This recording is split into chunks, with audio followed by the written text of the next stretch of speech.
গুম করে ফেলা দেবো। আমি ভয় কারোর কাছে বলতে পারি নাই, কারণ আমার কোনোভাবে কোনো আত্মীয় স্বজন বাপ মা কেউ বেঁচে নাই। আমার বাবা মা মরে গেছে, কেউ নাই আমার। আমি করতে বাধ্য হয়েছি, তাদের আমাকে ভয় দেখানো হয়েছে। আমার চুরি হয়ে গেল, হাতের ঘড়ি চুরি হয়ে গেল, এটা কি একদিন সময় লেগেছে নাকি? কোথায় ছিলেন আপনার গোয়েন্দা সংস্থা বাল ফালায়? কোথায় থাকেন আপনারা? এই হচ্ছে আমার দেশের সেনাবাহিনীর অবস্থা। একজন মেজরের স্ত্রী ক্যান্টনমেন্টের ভেতরে থেকে সে রক্ষা পায় নাই, তারা ধর্ষণ করে। এই সেনাবাহিনীতে আমরা কি করব?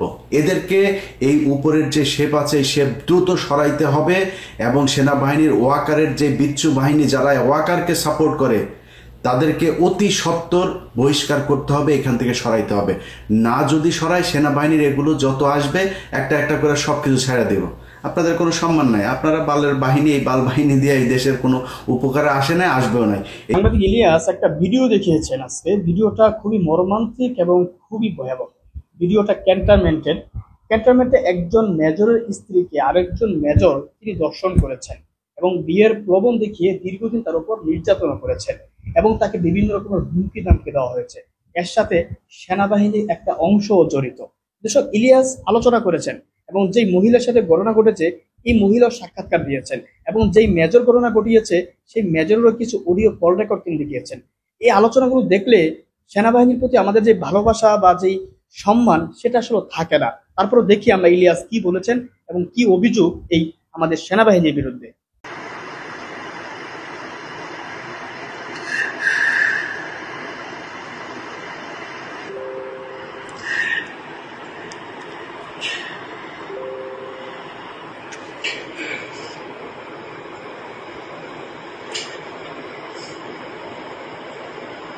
আমার হাজব্যান্ড BA 6493 6493, তার বিয়ে নাম্বার SM মাহবুবুল মুরাদ।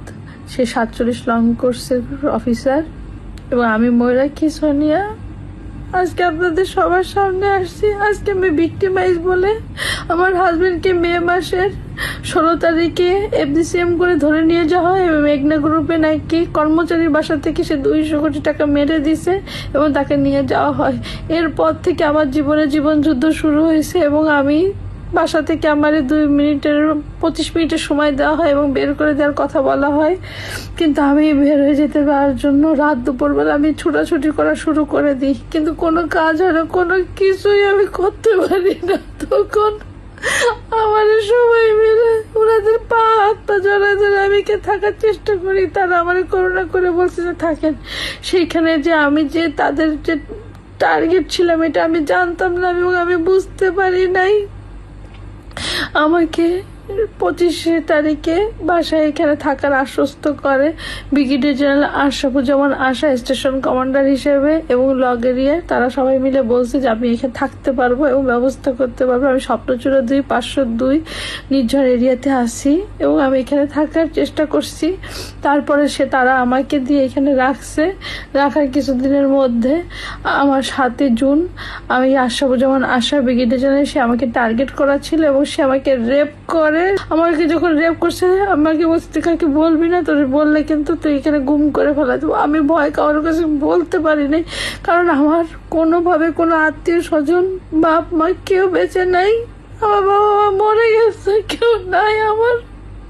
আমি করতে বাধ্য হয়েছি, তাদের আমাকে ভয় দেখানো হয়েছে। আমার মেয়ে ছোট বাচ্চা, আমি কার কাছে দেবো? কেউ তো নাই। পরে তাকে আমি 10 জুন আমাকে জোরপূর্বক আমাকে ভয় পেতে দেখে কনভিন্স করানোর পরে সে আমাকে ডিভোর্স দিয়েছে। তারপরে আমি তাকে বিয়ে করছি এবং সে আমাকে বিয়ে করছে। পরের দিনে 11 জন সে আমাকে বিয়ে করছে। বিয়ে করার পরে সে তার মতো, আমি আমার মতো আসি, এবং তারপরে সে আমাকে ওই স্ত্রীর অধিকার নিয়ে ভোগ করে। সে আমাকে ফ্যাসিলিটি তো দেয়ই নাই, কোনো কিছু করে না। যখনই বলে আপনি না আমার গার্জিয়ান, আপনি না আমার ব্যবস্থা করবেন, এরপরে জানাজানি হয়, আমি প্রেগনেন্ট হয়ে যাই। যখন সে বুঝতে পারে আমি প্রেগনেন্ট, তারপরে সে ব্যবস্থা করে বলে যে এখনই ব্যাকডেটেড করে তালাকের কাগজ রেডি করতে হবে, তা না হলে সমস্যা আসছে, তার চাকরির সমস্যা। আমার বন্ধু বান্ধবরা দিয়ে সে তালাকের কাগজ আনার ব্যবস্থা করে দিয়ে সে ওইটা চাকরি নিয়ে কি করছে আমি জানি না। এর পরবর্তীতে যখন আমি বুঝতে পারি যে সমস্যা একটার পর একটা বাড়তেছে এবং কমতেছে না, তার বোন, তার 2 বোন, তার ওয়াইফ এবং সে সহ বাসায় এসে আমাকে মারধর করে আমার বাচ্চা অ্যাবর্শন হয়ে যায় এবং ঘরের মধ্যে আমার গর্ভপাত হয়ে যায়। এবং আমি ভয়ে বলি না, এবং তখনও বলে গেছে যদি বলে দিস তাহলে তোকে মেরে ফেলাই দেবো, তোর বাচ্চা কুম করে দেবো। আমি এটা বলতে পারিনি, কারো কাছে বলতে পারি। সিএমএসে প্রমাণিত আছে যে আমি প্রেগনেন্ট ছিলাম 6 উইক্সের। আমাকে অমানসিক নির্যাতন করা হয়েছে। গত বছর আমাকে দেখেন মেরে এইখানে মাথা কুপাল ফেলাই দিয়েছে, যখন তার কথা রাজি হয়নি আমাকে গলা টিপে ধরছে, আমার মেয়েকে লাথি মারছে এবং বলছে তোরা যদি স্বীকার করিস বলিস তোদের ভাত বন্ধ হয়ে যাবে 2 মিনিটের মধ্যে, এখান থেকে 2 মিনিটের মধ্যে তোদের বের করে ছেড়ে দেবো। কালকে আমি আর্মির ভিতরে বহুত কমপ্লেন দিয়েছি, বহুত জানার চেষ্টা করেছি, কোনো ধরনের কোনো ফ্যাসিলিটি আমি পাইনি, কোনো কিচ্ছু পাইনি, আমি কিচ্ছু পাইনি, আমার কোনো জাস্টিস দেয়নি। কালকে আমি আর্মিতে রিপোর্ট করতে যেতে চাচ্ছি, জানি না আমি ফিরে আসবো কিনা, কোনো কিছু হবে কিনা। আমি সবার কাছে আমি আবেদন করছি, আমি জানানোর চেষ্টা করছি, আমি কিছু করতে পারিনি। আমার বাসায় খাবার নাই, আমি না খেয়ে মরে যাচ্ছি। আমার সামাজিক ভাবে আমার চাকরি বাকরি নেই, আমার বাচ্চা নিয়ে কিভাবে চলবো আমি জানি না। আমার আপনারা বাঁচান, আমি কিভাবে থাকবো আমি জানি না। তার সাথে সে বলছে আমার এটা ডিজিএফআই এফআইও লগেরিয়া তাকে সাপোর্ট দিচ্ছে, তাকে কেউ আটকাতে পারবে না, তাকে কোনো কিছু শাস্তি দিতে পারবে না। আমি কাউকে ভরসা করতে পারতেছি না। আমি শুধু আমার বাচ্চাটার জন্য বেঁচে থেকে আমি যদি মরেও যাই, আমার বাচ্চাটা আপনারা দেখে দেখেন। এই জন্য আজকে আমি আপনাদের সবার সামনে এসে বলতেছি আমাকে বাঁচান। আমার যদি কিছু হয়ে যায় এই সেনাবাহিনী দায়ী, আমার এই আশরাফুজ্জামান আশা ব্রিগেডে জেলে উনি 36 লং করছে, উনি এখনো দায়িত্বে আছে, সার্ভিং অফিসার। আজকে আমার বিয়ে করেও বিয়ের অধিকারে বইয়ের মর্যাদাও দেয় নাই, উল্টো মারধর করে আমাকে কিছু রাখে নাই। আমি যখন বলছি আমার জীবনে কেন আপনি এটা করলেন, অনেক মেয়ে তো ছিল এবং তার স্বীকারোক্তি আছে, সে আরো মেয়েদের সাথে সম্পর্ক করছে, তার সাথে আমি ভালো আচরণ করে করছি, কিন্তু তাতে কোনো কিছু হয়নি। তার ওয়াইফ সবকিছু জানে, সবকিছু বোঝে, তারা সবাই মিলে করছে। যখন বিয়ে করছে তখন বলছে তার বউ ছিল না, আমি জানতাম না। পরবর্তীতে দেখি তার সবকিছু আছে। বলতে পারেন আপনি জানতেন না কেন? আমি জানার চেষ্টা করিনি, কারণ আমি এত কিছু আমার স্বামীরে নিয়ে, এত কাহিনী নিয়ে, আমার বাবা মা মরে যায়নি, আমি নিজে অসুস্থ হয়ে পড়ছি, আমি কিচ্ছু জানতাম না। আমারে বাঁচান, আপনারা জাস্টিস চাই, আমি আপনাদের সবার কাছে বিচার চাই। আজকে আনার বড় ব্রিগেডিয়ার জেনারেল বলে তার আজকে এত ক্ষমতা, তার আজকে এত পাওয়ার, নাহলে আমার কি হবে আমি জানি না। শুধু আমার মেয়েটাকে বাঁচায় রেখেন, আপনাদের কাছে শুধু এতটুকু অনুরোধ। ইলিয়াস ভাই, আমি আপনার কাছে ভিডিওটা পাঠাচ্ছি, আপনারা একটু দেখে দেখেন। আমি জানি না আমি কতটুকু সঠিক বা ভুল, আমার যদি কিছু গুম করে কালকে যদি কিছু হয়ে যায় আমি কিছু জানি। ইলিয়াস ভাই, আপনি দেখে রেখেন আমার বাচ্চাটা। আর্মিরে আপনাকে লয়ারের মাধ্যমে ভিডিওটা পাঠাচ্ছি, আপনারা শুধু একটু দেখে রেখেন। আমি জানি না এর কতটুকু বিচার সালিশ আমি পাবো, আমি মরে যেতে পারি। আমাকে যেভাবে অ্যাসল্ট করা হয়েছে, যেমন আসামি উনি যেভাবে করছে আমি মরে যাবো। আপনারা একটু দেখে রাখেন আমার বাচ্চাটা। আপনার কাছে আকুল আবেদন ইলিয়াস ভাই, আপনারা জানাই রাখলাম। আসসালামু আলাইকুম। এতক্ষণ যেটা দেখলেন এটা জাস্ট একটা ট্রেলার, মূল ঘটনা আজকের ভিডিওতে আপনারা দেখবেন। যার কান্না শুনলেন তিনি একজন ব্রিগেডিয়ার জেনারেল, এর নাম হচ্ছে আশরাফুজ্জামান আশা। তিনি আওয়ামী লীগের একজন দোসর। আওয়ামী লীগের বর্তমান যেই সেনা প্রধান আছেন, আওয়ামী লীগের সেনা লীগের প্রধান ওয়াকারের অত্যন্ত আস্থাভাজন, গুরুত্বপূর্ণ জায়গাতে আছেন তিনি। এই ব্যক্তি যেই কাজ করেছেন এটা পৃথিবীর ইতিহাসে সেনাবাহিনীর মতো সুশৃঙ্খল কোনো বাহিনী তো বহু পরের কথা, সবচেয়ে জঘন্য কোনো সংগঠন, কোনো সংস্থা তাদের পক্ষে সম্ভব না। 25শে ফেব্রুয়ারির পর থেকে বাংলাদেশের সেনাবাহিনী যা করেছে, সেনাবাহিনীর ভেতরে যা ঘটেছে, এটা সভ্য কোনো সমাজে ঘটতে পারে না।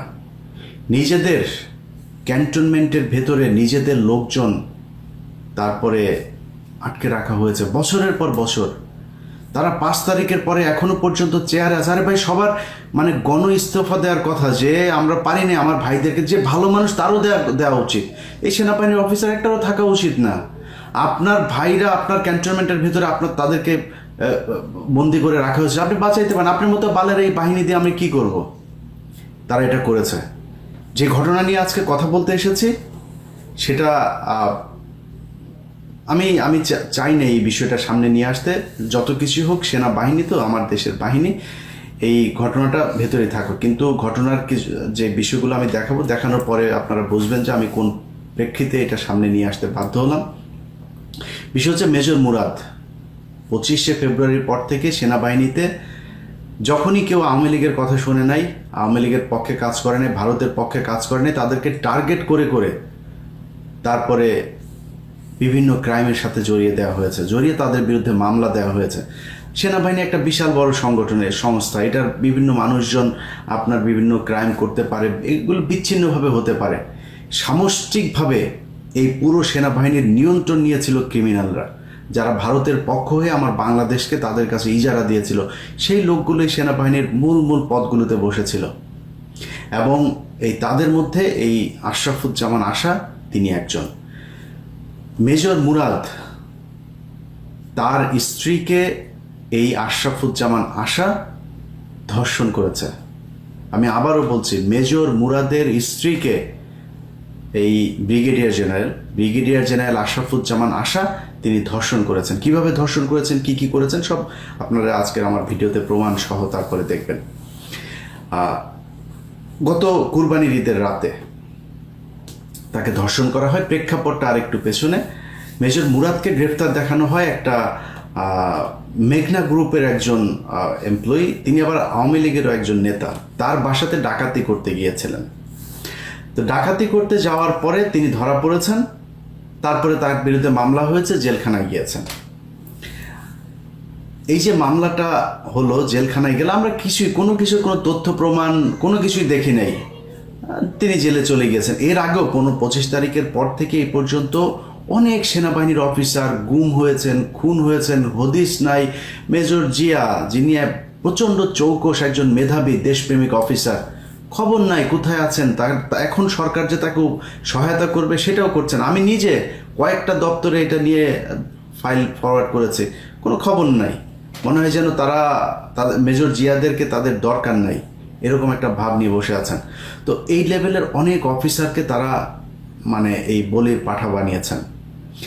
এই ব্যক্তিকে জেলখানায় পাঠানো হয়েছে। জেলখানায় পাঠানোর পরে তার স্ত্রী, সৎ অফিসার একজন, মানে একজন কোনো ধরনের ধান্দা পানি কোনো কিছুতে জানেন, যেহেতু আওয়ামী লীগের পক্ষে কাজ করে নেই, টাকা পয়সা তো কামাইতে পারে নাই, তিনার নুন আনতে পান্তা ফুরোনো অবস্থা। ঢাকা শহরে ছিল, যা বেতন পেয়েছে সেটা দিয়ে সংসার চলেছে, পরিবার নিয়ে ছিল, বাচ্চা ছিল।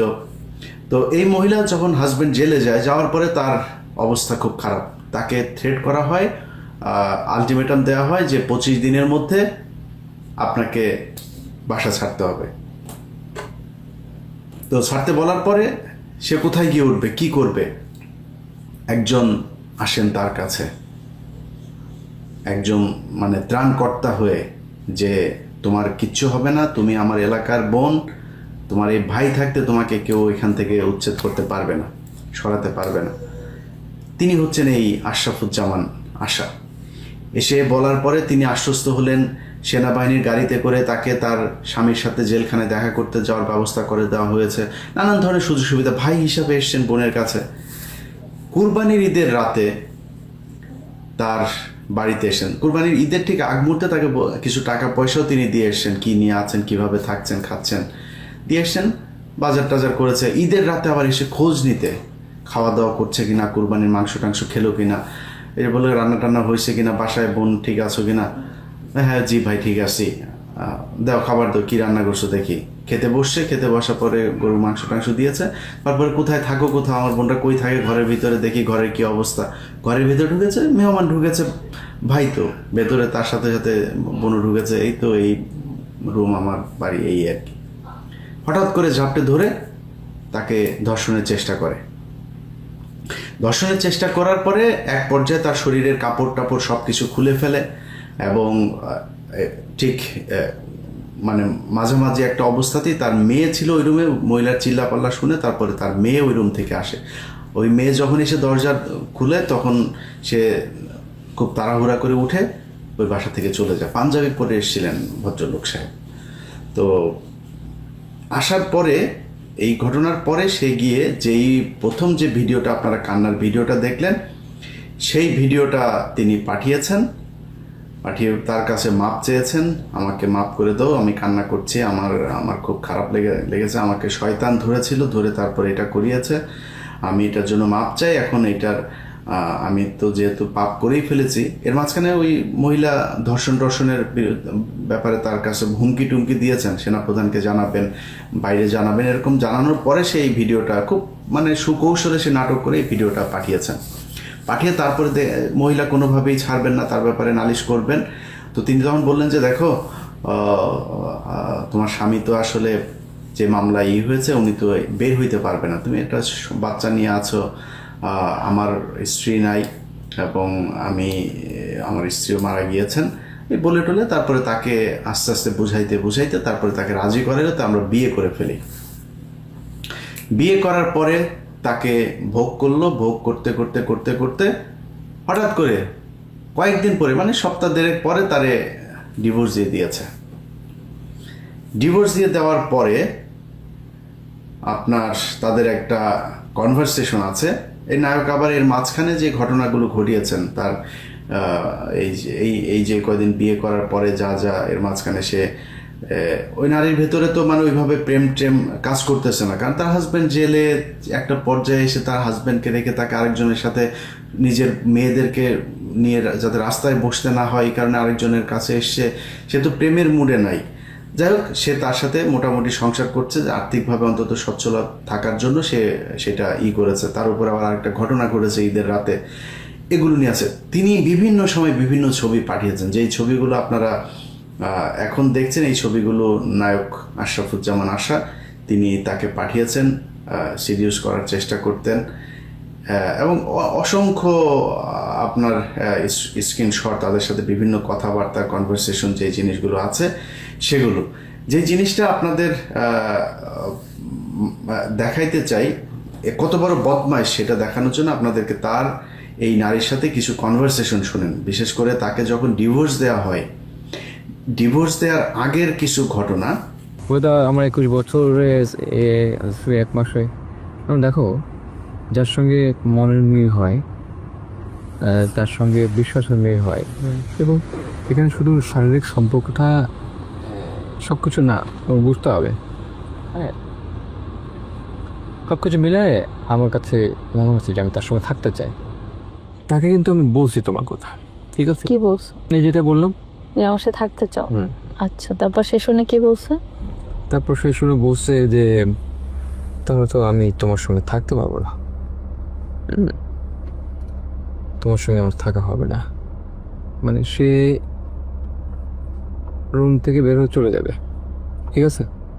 তুমি বাইরে যাও না, তুমি আমার সঙ্গে থাকতে হবে না, but you sleep in your bed. আমি তো কিছু করছি না তো। তারপরে তো তাকে অনেক কথাই বললাম যে তুমি যে এদেরকে নিয়ে বাইরে গেলা, তোমাকে বলছে তোমাকে না, আমি কি করলে এটা, হাউ ইজ ইট পসিবল? আমাকে তো বলছে, আমাকে এ বলছে যে ভাবি এটা কী হারে করলো, ঠিক আছে? মানে এটাও খুঁজে বের করছে। হ্যাঁ, তোমার তো সবই, আমাকে তো শুধু বলছে যে ভাবি এটা কী করতেছে, এটাই বলছে, ভাবি এটা কী করতেছে, আমি কী করলো? তুমি যা করছো পানিটাকে খোলা করে, ঠিক আছে? তো বলে আমার হাজব্যান্ড আরেকজনকে নিয়ে রাতে যখন করতেছে, আরেকজনটা কে এসে? আরেকজনটা কে আমি জিজ্ঞাসা করছি। হ্যাঁ তোমাকে। সে আরেকজনটা কে? হু আই অ্যাম, সেটা উত্তরটা দাও। হু আই অ্যাম বলো, মাথা জায়গা তো কেন বলো। না আমি তো তাকে আর জিজ্ঞাসা করি না। তোমার কাছে আমি জিজ্ঞাসা করছি হু আই অ্যাম, আরেকজনটা কে? আমি তো বলছি যে আর মানে আর সে তো আমার ওয়াইফ, তাকে তো বিয়ে তুমি জানো।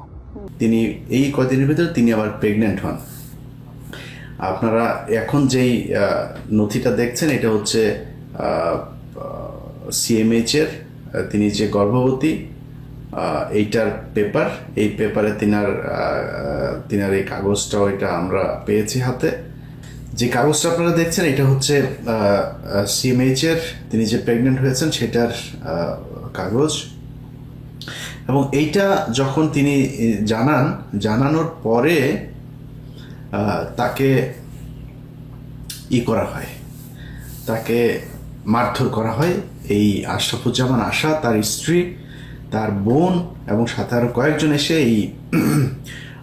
এনার নাম হচ্ছে ময়ূর সোনাক্ষীর বাসায় আসেন। এসে তারপরে তাকে মারধর করেন, তার মেয়েকেও মারধর করেন। মারধর করে তাকে গর্ভপাত ঘটান। এই যে গর্ভপাত ঘটিয়েছেন এইটার পরে তাদের সাথে দেখা হয় এবং উনি এই ভদ্রমহিলা কিছু রেকর্ড নেন, তাদের সাথে যে কনভারসেশন হয়েছে এই কনভারসেশনটা শুনলে তারপরে বুঝতে পারবেন যে এই ব্রিগেডিয়ার কত বড় মাপের একটা লম্পট এবং বদমাশ, এবং কোনো মানে ঢং টং কোনো কিছু না, মানে এমনিতেই বলে দিচ্ছেন অনর্গল তিনি করেছি, বিয়ে করি না, করেছি, ছেড়ে দিয়েছি, ইচ্ছা হয়েছে তাই ছেড়ে দিয়েছি, এই টাইপের। আমি সেই অডিওটা একটু আপনারা শুনেন, তাহলে বুঝতে পারবেন যে সে কত বড় মাপের বদমাশ। কি করবেন? নামও অনেক রাতে রেখেছি। নামবো না তো আমি, আমার কনভিন্স না হওয়া পর্যন্ত করবো না তো। আমি তো ধৈর্য ধারণ করে এতদিন ছিলাম, তো ধৈর্য ধারণ করার রেজাল্টে এটা হতে পারে না তো আমার সাথে।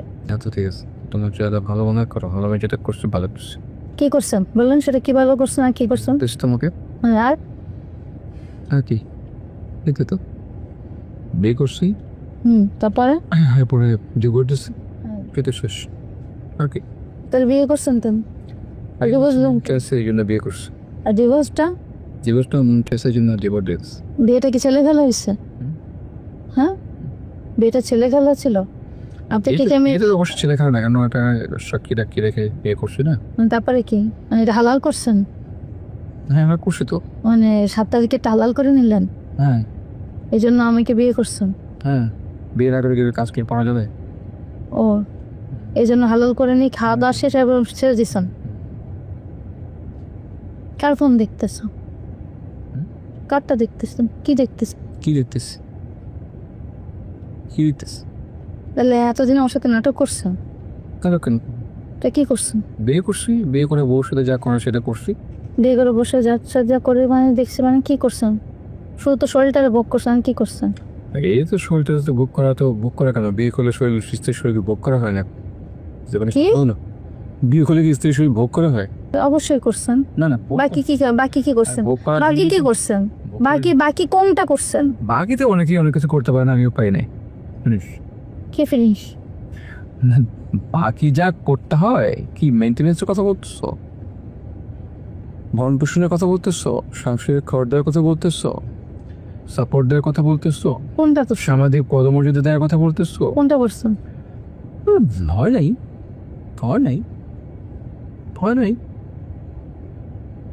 3 মাস 10 দিনও হয় নাই। বিয়ের 3 মাস হয় নাই।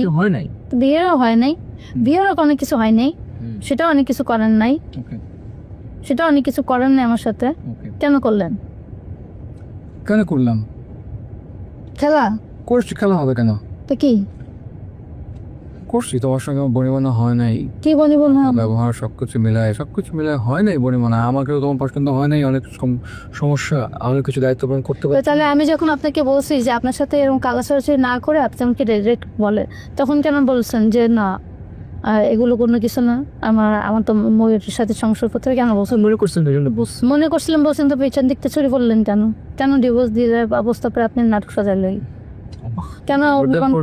দেখেই তো ডিভোর্সের কি পরিস্থিতি হচ্ছে না? তুমি আমাকে নিয়ে সন্তুষ্ট না, ভরণ পোষণ দিতে পারতেছে না, সময় দিতে পারছে না, পদমর্যাদা দিতে পারতেছে না, এটা নিয়ে নানান সময় তোমার সঙ্গে আমার তর্ক বিতর্ক হচ্ছে। কথা কাটাকাটি হচ্ছে, তুমিও সাফার করতেছো, আমিও সাফার করতেছি, দুইজনে মিলে সাফার করতেছে, এই জন্য প্রেগনেন্সিটা হ্যাঁ প্রেগনেন্সিটা এই তো প্রমাণ করা সাপেক্ষ, মানে প্রমাণ প্রমাণ করতে হবে কি করতে হবে? প্রমাণ? প্রমাণ কিসের প্রমাণ? প্রেগনেন্সি প্রমাণ করতে হবে তো। আচ্ছা, এখন প্রমাণ চলে আসছে। কেমিস্ট থেকে ভুল বলে দিছে। ও মা, আমি কি কখনো দেখছি? তবে আসেননি কেন? দেখনি কেন? সিএমএইচ পর্যন্ত আপনাকে তো নিয়ে গেছি, আপনি আসেননি কেন পর্যন্ত? জাননি কেন? হ্যাঁ, তো চলো আমরা দেখি তোমার প্রেগনেন্সি কতটুকু ঠিক আছে। দেখেন কত বড় লম্পট হইলে তারপরে এগুলি করা যায়। এখন তিনার সবচাইতে বড় অস্ত্র হচ্ছে সেনাপ্রধান। সেনাপ্রধান তারে বাঁচাবে এই জন্য। আচ্ছা, এবার মূল বিষয়টা বলে, আমি চেয়েছিলাম যে এটা সেনাবাহিনীর বিষয় যেহেতু হয়তো আমি এই আশারে ফোন করতাম যে ভাই এটা আপনি এই মহিলাকে যা ক্ষতি করেছেন, মহিলার তো বাচ্চা নিয়ে সে অসহায় অবস্থায় ছিল, এই কারণে আপনার সাথে বিয়ে করতে রাজি হয়েছে, হয় তাকে স্ত্রীর মর্যাদা দেন অথবা তাকে এমন একটা কিছু করে দেন যাতে এই নারীটা সারা জীবন ভালোভাবে থাকতে পারে, তার বাচ্চাদেরকে নিয়ে যেন তার পথে বসতে না পায়। আমার সাথে এই মহিলা যেদিন কথা বলেন, এই মহিলা কথা বলার পরে আমি বিষয়টা সেনাবাহিনীকে জানাই, সেনাবাহিনীকে যে কোনো একজন অফিসারকে জানাই যে আমি, তিনি আইএসপিআরে আছেন, আমি আইএসপিআরকে বলি যে দেখেন ভাই আপনি এই বিষয়টা তাকে আমি একটা টেক্সট করি, তারপরে তাকে পুরো বিষয়টা বললাম ডিটেল। সে আমাকে বলে যে আপনি এটা লিখিত দেন, কি বলতেছেন আমাকে একটু ডিটেল বলেন। আমি তাকে ডিটেল সেটা পাঠালাম। পাঠানোর পরে আমি ভিডিওটা যখন রেকর্ড করছি সেটা আপনারা দেখবেন রাতে, ঠিক আগের দিন রাতে আমার সাথে তার কথা হয়, না একদিন আগে অর্থাৎ 2 দিন আগের রাতে কথা হয়। রাতে যখন কথা হয়, কথা বলে তিনি ঘুমিয়েছেন, সকালে ভোরে উনি আমাকে আবার ফোন করলেন, খুব শরীর কাঁপছে, মানে গলা টলা কেঁপে তারপরে কথা বলছে, ভাই আমাকে মেরে ফেলবে, আমার পুরো বাড়ি সেনাবাহিনী ঘিরে ফেলেছে। কি হয়েছে? সেনাবাহিনীর লোকজন উঠে আসলেন, একজন মেজর ভদ্রমহিলার নাম সম্ভবত ফারিয়া, আরেকজন সাথে আরেকজন মেজর পুরুষ ছিলেন, আরও কিছু সেনাবাহিনীর লোকজন উপরে উঠেছেন, তার ঘরের ভেতরে 2-3 জন ঢুকে তারপরে তার সাথে কথা বলছেন। কি কথা হয়েছে, তাদের কি দাবি, আমার সাথে কথা বলার কারণে তাদের সেনাবাহিনীর কত ক্ষতি হয়ে গিয়েছে, আপনারা একটু ওই ভদ্রমহিলা মেজর যিনি ছিলেন তার বক্তব্য শোনেন। ইস্যুটা আসলে যিনি যেহেতু সিভিল জেলে আছেন, এটা কিন্তু এমন না যে একটা জানবেন সেটা আপনারা বলতে যাচ্ছেন, বলতে চাচ্ছি যে উনি যেটা বলে আপনাকে যেটা বলছেন যে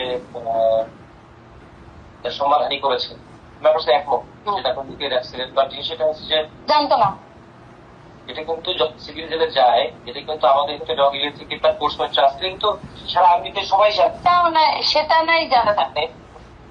আর্মির বিষয়টা কিন্তু আর্মিতে একটা ভিতরে ঘটনা ঘটলে সিভিল ব্যাপার এটা না ভাই ভাই ভাই যে ভিতরে আমাদের ক্যান্টনমেন্টের ভিতরে যে পানিশমেন্ট পাচ্ছে এটা না হয় অনেক সময় বাইরে যায়, বাট একজন সিভিল জেল মনীষ স্যার বা যারা মানে বাইরে সিভিল জেলে যারা গেছে, বিষয়টা কিন্তু জানাজানি হয়। আমি আপনার কথাটাকে বুঝেন, জানাজানি হয়। আমার তো কেউ নেই সেখান থেকে, সে লোক ডেকে এনে মানুষকে জানানো দরকার নেই, সেটাই বলতেছে। আমি সেটাই বলতেছি, সে লোক ডেকে এনে ভয় দেখায় এনে এবং সবাইকে ডেকে এনে সেটা করলো কেন? আমার কথাটা হচ্ছে এটাই, সে ডেকে এনে করার সাহসটা পাইল কোথায়? তবে এখানে যেই কাজটার কথা আপনি বলছেন, যে এলিগেশনটা বলছেন, এটা একজন ইন্ডিভিজুয়ালের এগেইনস্টে আপনি বলতেছেন, এবং আপনিও একজন ইন্ডিভিজুয়াল। একটা ইনসিডেন্ট হয়েছে, একটা না অনেকগুলো, অনেক ধরনের হয়ে গেছে। আপনাদের দুটো ইন্ডিভিজুয়ালের মধ্যে অনেক ধরনের ইনসিডেন্ট হয়েছে। হ্যাঁ, বিষয়টা এরকম। এখন উনি জানাচ্ছেন লোকদের, এটা একটা জিনিস, এটা একটা পার্সোনাল ইমেজ নষ্ট হয়েছে, আপনার ইমেজ নষ্ট হয়েছে, আপনি যেটা বলছেন। তো আপনি যে কাজটা করছেন, এই ইস্যুটা আপনি বাইরে এমন একজনকে জানাইছেন যেটার জন্য পুরো আর্মির ইমেজ এফেক্টেড। এটা কি ঠিক বললো? মানে আমরা একই সাথে কষ্ট পেয়েছি, প্লাস আমরা এটা পছন্দ করি নাই, জিনিসটা ভালো লাগে নাই আমাদের, এটা আর কি। মানে আপনার পার্সোনাল ইমেজের জন্য আপনি দেখেন কতটা অ্যাগ্রেসিভ হয়ে গেছেন। পুরো আর্মির ইস্যুটা তাহলে কি হবে? একজন মানুষের জন্য পুরো আর্মিকে এইভাবে কি আমরা প্রশমিত করবো? করা উচিত? আপনি 24 বছর আর্মিতে, আর্মির সব বেনিফিট আমরা পাচ্ছি না ভাবে। আমরাও আর্মিকে দিচ্ছি, বাট এর চেয়ে আরো 10 গুণ আর্মি আমাদেরকে দিচ্ছে, সম্মান বলেন, সবকিছু, সিকিউরিটি। ক্যান্টনমেন্টের মতো জায়গা বাংলাদেশের কোথাও আছে যে এতটা সিকিউরিটি? মানে এটাই বলছি যে আপনি আপনার নিজের সম্মানের জন্য আপনি এতটা অ্যাগ্রেসিভ হয়েছেন, আর আপনি এমন একজনকে জানাইছেন ইস্যুটা যে পুরা আর্মির সম্মান প্রশ্নবিদ্ধ। এই জিনিসটা আমরা কষ্ট পেয়েছি এবং আমাদের ভালো লাগে না, আমরা ভালোভাবে নেই না এটা। জাস্ট এই মেসেজটা এইটাই বোঝাতে আসছিলাম। আমি বুঝতে পারছি এটা আর কি, মানে যাই হোক, আর উনি প্রসিডিওর আপনারা ফলো করেন, হয়তো স্যারের কমে আসবে, মকুব করে দিবেন স্যার, এটা তো আছে। তো এই জিনিস বিবেচনায় নিয়ে একটু এমন কোনো ফার্দার স্টেপ নিয়েন না যেন মানে আপনিও বিপদে পড়েন, মানে সবকিছু একটা ছেঁড়া বেড়া লেগে যায়। এই ইস্যুগুলো একটু মাথায় রাখেন। দেখেন, সেনাবাহিনীর এই ভদ্র মহিলার কথাবার্তা শুনে আমার কাছে খুব ভদ্রই মনে হয়েছে। আমি ওনার ব্যাপারে আমার কোনো ধারণা নাই কিরকম। দেখেন আপা, আপনি এবং আপনাদের সেনাবাহিনীর লোকজনদেরকে বলি, আপনাদের এত বালের সম্মান, আপনাদেরকে না মানুষ এখন দোচে না, একদমই পাবলিক দোচে না আপনাদের মতো এরকম শুয়োরের বাচ্চা, এই ধরনের শুয়োরের বাচ্চা পৃথিবীর কোনো দেশের সেনাবাহিনী নাই। আপনারা সম্মান নিয়ে বাঁচেন, আপনাদের কিসের বালের সম্মান? আপনারা ঘুষ খান, এখন ধান্দাবাজি করেন, রাষ্ট্রের টাকা মারেন। আপনারা বালাইসা ওইদিকে এই কি বলে নারায়ণগঞ্জে, রূপগঞ্জে, ওইদিকে সাভারে, এইদিকে ঢাকার অর্ধেকটা আপনারা দখল করে এখানে বসে আছেন। আপনারা শুধু খাওয়া ধান্দাবাজি ছাড়ার কোনো, আপনাদের এত টাকা পয়সা আসে কোত্থেকে? এক একজন বিশাল জমিদার হয়ে যায়, একজন কর্নেল, একজন মেজর, ব্রিগেডিয়ার, সব ধান্দাবাজি। আপনারা এখন আর খুব ভালো জায়গা শেপে নাই। আপনারা এখন ঘুষ খান, ধান্দাবাজি করেন, মানুষ গুম করেন, খুন করেন, রাষ্ট্রের বিরুদ্ধে কাজ করেন। আপনাদের কিসের বালের আপনাদের অফিসার আপনার এই ক্যান্টনমেন্টের ভিতরে গুম হয়ে থাকে। আপনার কি বালের বাহিনী হয়েছেন আপনাদের দোচে নাকি মানুষ? এখন দোচে আপনারা? কেউ দোচে না আপনাদেরকে। এত বাল সম্মানিত কোনো কিছু বাল হয়ে যান নাই, যা আপনাদের সম্মানহানি হয়ে যাচ্ছে এটা দিয়ে। সম্মানহানি ও যখন একজন আপনার এই মহিলা, মানে বাইরের কেউ, আরেক দেশের কেউ, এই মহিলা তো আপনার মেজরের স্ত্রী, আপনি সেনাবাহিনী তাকে ওন করেন না? আপনি কি করেছেন? এই যে গত 2-3টা মাস মহিলা ঘুরেছে আপনাদের পিছনে, আপনারা তার অ্যাপ্লিকেশনটা পর্যন্ত নিতে করেন নাই, অ্যাকসেপ্ট করেন নাই। সেনাপ্রধানের সাথে দেখা করতে চেয়েছে, আপনারা দেখা করতে দেন নাই, কারণ ওই ব্যক্তি আপনাদের লোক। আর যদি আপনি সম্মানের কথা চিন্তা করেন, আশা এতদিন ধরে চাকরিতে আসে কিভাবে? জানেন তো, বিষয়গুলো তো ভেতরে আপনারা জানাজানি করেছেনই অলরেডি। জানার পরে সে চাকরিতে আসে কিভাবে? তার বন্ধু শামস, ওইদিকে ডিজিএফআইতে আছে জাহাঙ্গীর, তারপরে আরো মহিলা কয়েকজনের নাম বলেছে, এগুলো কিভাবে আছে আপনার এখানে? এদেরকে তো সরাইতে হবে। এদেরকে যদি না সরে আপনি সেনাবাহিনীর সম্মান নিতে চান, আপনারা এক বালা আনছেন ওই বিডিআরের উপরে সব দোষ দিয়া আপনারা আর্মির সম্মান খোঁজেন। বিডিআররা আপনারা মারছে নাকি? পিছন দিয়া মারছে বিডিআররা আপনাদেরকে? সেনাবাহিনীরা মারছে পিছন দিয়া? বিডিআর আপনারা করেন নাই, আকাম কুকাম আপনারা করেন নাই? বিডিআরের টাকা পয়সা, ওদের ডাল ভাতের টাকা পর্যন্ত মারছেন ফকিন্নির বাচ্চারা কোথাকার। তোরা কিসের সোভার ক্লাস রে? কিসের সুপিরিয়র তোরা? ফকিন্নি তোরা। দেশের চাল ডাল পর্যন্ত, পাবলিকের চাল ডালের টাকা বিডিআরের এই সৈনিকরা, গরিব মানুষেরা এগুলি করছে, তাদের 100 টাকা 200 টাকা পর্যন্ত তোরা মেরে দিছিস। ফকিন্নির বাচ্চারা আসে যায় না ভাব মারাইতে, তোর সেই ইয়েটাও তো নাই, বিডিআরের সমান সম্মানও তোর নাই। তুই আসিস এই জায়গায় ভাব মারায় তোর সম্মান মারাইতে আসিস। কিসের সম্মান? তোরা ভোট চুরি করিস, ভোট চুরির সাথে জড়িত তোদের সেনাবাহিনী। সারা দেশে এখন যত অপকর্ম আকাম কুকাম হচ্ছে সব তোরা করাচ্ছিস। বিএনপির যেই শ্রেণীটা চাঁদাবাজ, সেই শ্রেণীটাকে তোরা সব জায়গায় শেল্টার দিচ্ছিস। আর ভালো যারা বিএনপির ভালো নেতা, ত্যাগী নেতা যারা আছে, তাদেরকে তোরা বিরুদ্ধে কাজ করছিস, আর চাঁদাবাজদেরকে তোরা শেল্টার দিস। তোরা দেশে থাকা অবস্থা তোরা ম্যাজিস্ট্রেসি পাওয়ার নিয়ে আসিস। দেশে চাঁদাবাজি হয় কেমনে? কে করে আমার জানার দরকার নাই। এনসিপি করে, বিএনপি করে, জামাত করে, আমার জানার দরকার নেই। কে করে, যে করে, তোর কেউ না করছে ধরতে, তোরা ধরছিস না।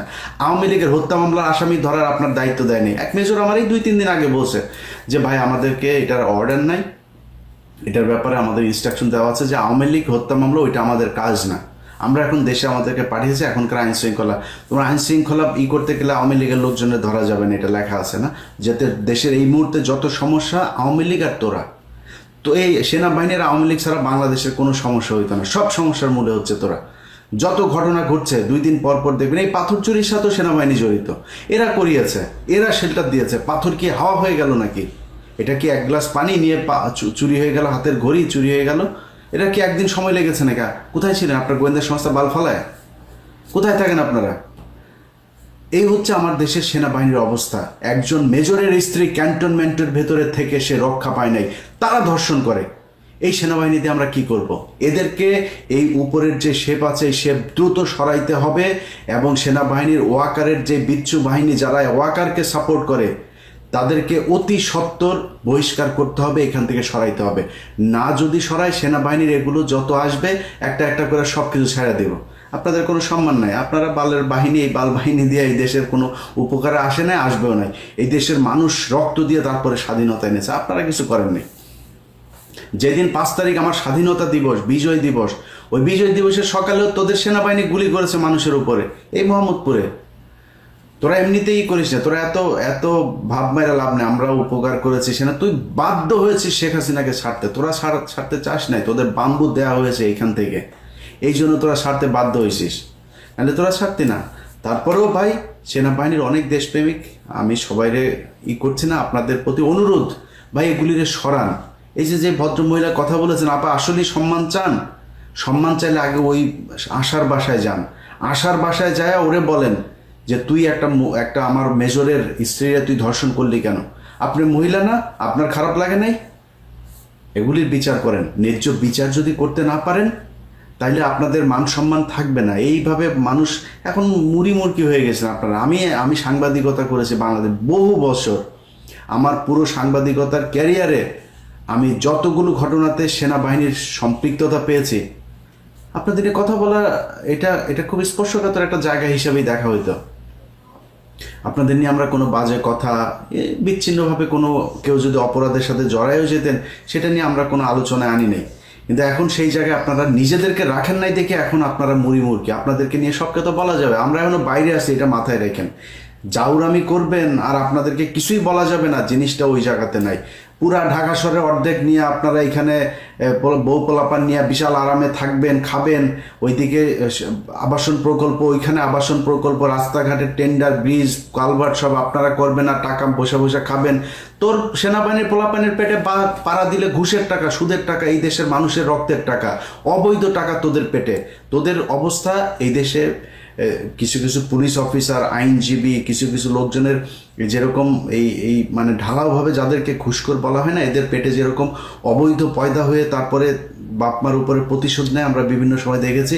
ওই যে এক মেয়েকে দেখেছিলাম, একজনের এক পুলিশ অফিসারের মেয়ে, সে ঐশী, মনে আছে না? তোদের ঘরে ওইরকম ঐশী পয়দা হবে, তোরা যা শুরু করেছিস ওইরকম পয়দা তোদের ঘরে হবে। তোরা পুলিশের চাইতেও জঘন্য, পুলিশে তোদের চাইতে অনেক ভালো মানুষ আছে যারা জীবন দিয়ে দিচ্ছে দেশটাকে আবার ঠিক করার জন্য, আর তোরা একমাত্র সংস্থা যারা কিনা দেশকে নষ্ট করার জন্য কাজ করছিস। অতএব আপনাদের কাছে অনুরোধ থাকবে ভাই, আসলে যদি দেশটার ভালো চান তাইলে দেশের মানুষের পাশে দাঁড়ান। এই জাউরামি এগুলি বন্ধ করে ভালো হইতে হবে, তাইলে গর্বের সেনাবাহিনী হইতে পারবেন। দর্শক আলোচনা শুনেছেন, সেনাবাহিনীর বিরুদ্ধে, সেনাবাহিনীর বিরুদ্ধে না, সেনা সদস্যের বিরুদ্ধে একজন মেজর এই কাজ করেছেন। তো একজন মেজরের জন্য পুরো সেনাবাহিনীর বদনাম, একজন মেজরের কারণে পুরো সেনাবাহিনীর আজকে এই পরিস্থিতি। যার সাথে ঘটনা হয়েছে তিনি একজন মেজরের স্ত্রী। তো এটা তো সেনাবাহিনীর বিতর্কত একটা বিষয়। একজন সেনা সদস্য মেজরের স্ত্রীর সম্মান ছিল, কিন্তু সেখানেও সেনাবাহিনী পক্ষপাতিত্ব করে যাতে করে এটা ফাঁস না হয়, তাদের সম্মান রক্ষা থাকে, এই জন্য তারা ভাবিয়ে রাখার চেষ্টা করছেন। কিন্তু আসলে সত্য কোনোদিন চাপা থাকে না, সত্য এমন ভাবে ফুলে পেকে বের হয়, এটা সাংবাদিক ইলিয়াসের মাধ্যমে বের হয়, তখন আর সাধারণ মানুষ থেকে শুরু করে কয়েকজন মানুষ জানে না, তখন শত শত লক্ষ কোটি দেশের সকলে জেনে ফেলে সেনাবাহিনী এমন একটা অপকর্ম করেছে। তো সেনাবাহিনী উচিত হবে এ সমস্ত অপরাধকারীদেরকে সেখান থেকে বের করে দেওয়া এবং তাদেরকে শাস্তির আওতা আনা, কিন্তু সেনাবাহিনী কলঙ্ক মুক্ত হয়, সেনাবাহিনী মানুষের অভিশাপ থেকে মুক্ত হয়। কিন্তু সেনাবাহিনী সেটা না করে এ সমস্ত অপরাধীদেরকে তারা প্রটেক্ট করে, তখন মানুষ কিন্তু আশাহত হয়।